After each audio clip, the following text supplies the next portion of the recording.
Welcome to Chapter 3, homework questions 70 through 75. Question 70. Use generic rectangles to multiply the following expressions. Write your solution both as a sum and as a product.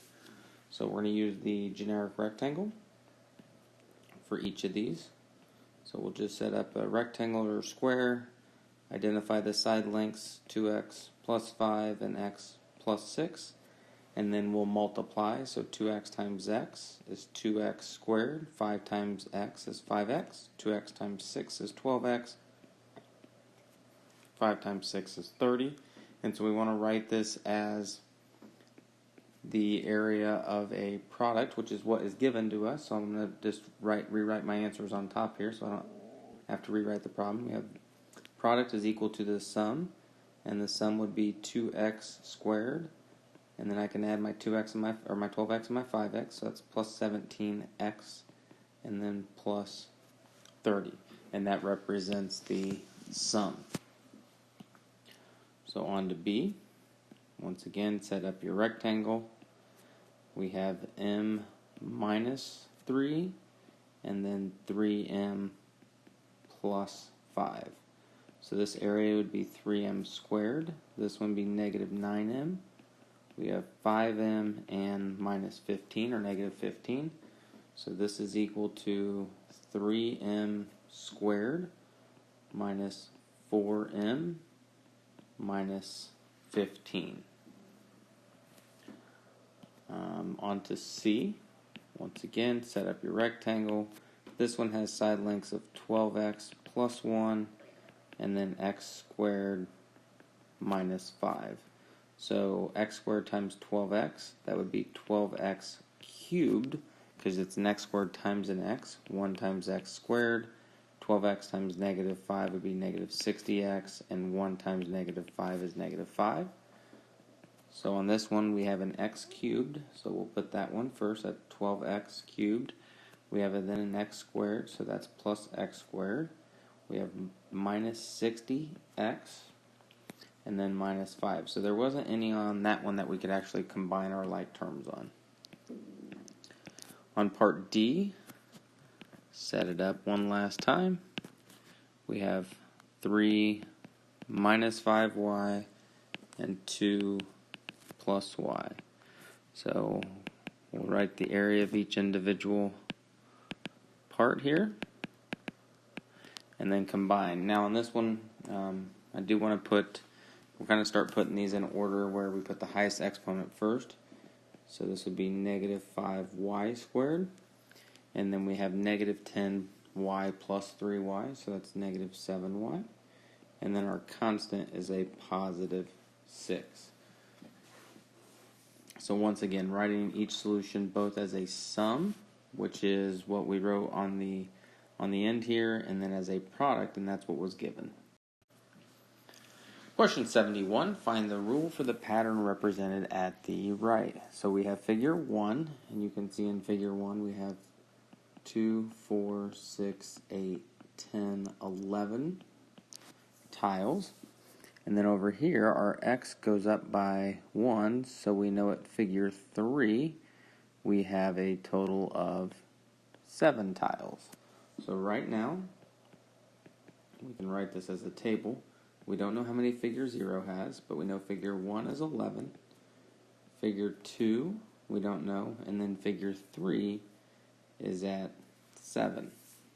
So how can we figure out, what the growth is? Well, it has to be constant. So if we're going 11 to something to 7, well, we would have to go down by 2 each time, which means if I work backwards, figure 0 would be 13. So we have enough to write the rule, so we can say y is equal to, the slope is negative 2, so that's negative 2x, plus my initial or starting, which would be 13 tiles at figure 0. So y equals negative 2x plus 13. Question 72. Harry the hungry hippo is munching on the lily pads in his pond. When he arrived at the pond, there were 20 lily pads, but he is eating 4 lily pads an hour. Hendrik, the hungrier hippo, found a better pond with 29 lily pads. He eats 7 lily pads every hour. If Harry and Hendrik started eating at the same time, when will their when will their ponds have the same number of lily pads remaining? And then part B, how many will be left in each pond at that particular time?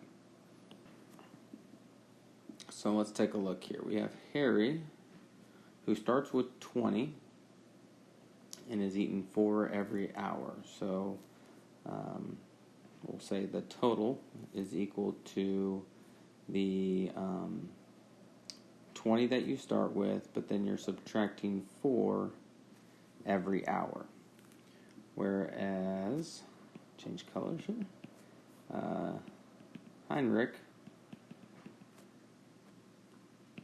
the total, there's a total of 29 to start off with, but he's eating 7 every hour. So 29 total, but eating more per hour. If they're eating, start eating at the same time, when the ponds have the same number of lily pads, which is the total.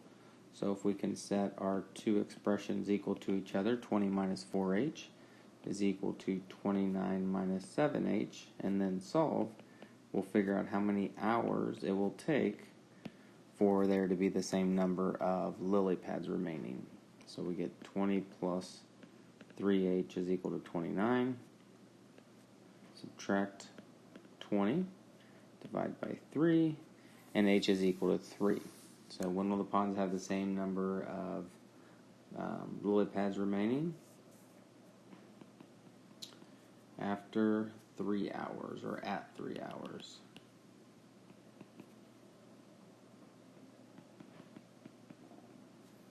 All right, on part B, how many? Well, in 3 hours, we can plug that into Harry, and actually plug it into either one of them.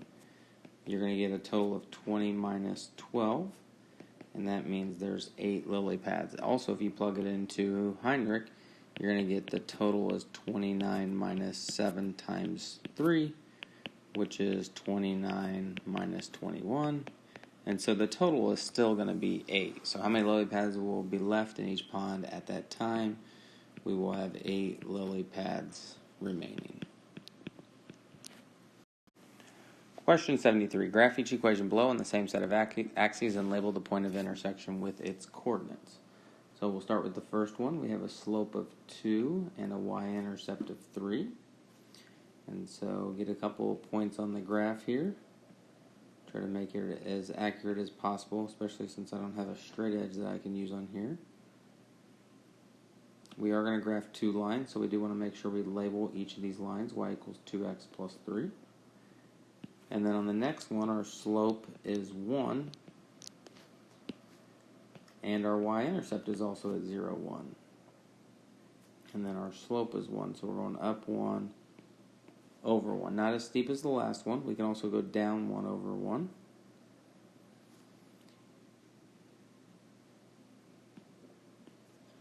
And this equation is y equals x plus 1. And it looks like they're going to intersect. Well, mine actually might be a little off, because if it's going, this red one's going down to the right one, so that'd actually be right there and then here. So it's not intersecting at that one. It would actually be intersecting at this one. My line's a little bit off on the red one. That's why I said you got to be careful there. So the solution, or the intersection of the 2 lines, would actually occur at -2, -1. It's my red line is a little bit above where it should be, and that's why it was a little bit off there. Question 74. Are the odd numbers a closed set under addition? Justify your conclusion. And that means if I add 2 odd numbers, am I going to get an odd number back? And you can just pick any 2 odd numbers, 3 plus 5, and we get 8. We have an odd number plus another odd number, and that is equal to an even number. So our odd number is a closed set under addition, and the answer to that is no. An odd number added to an odd number is an even number. And so just make sure that you are justifying your conclusion on this. Question 75. Simplify each of the expressions below. Your final simplification should not contain any negative exponents.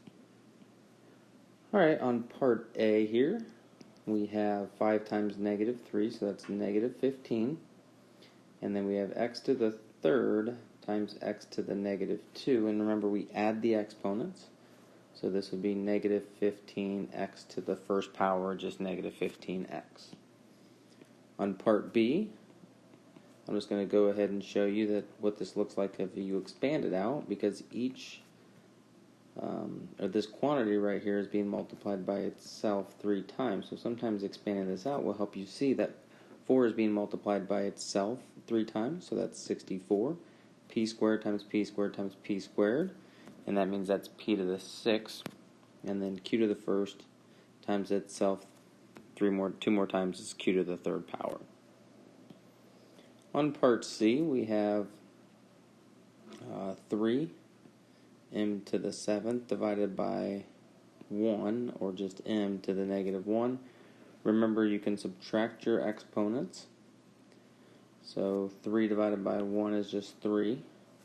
And then what is 7 minus negative 1? And that is 8. So it would be 3m to the 8th power. So be careful when you're subtracting negative exponents that you subtract them correctly.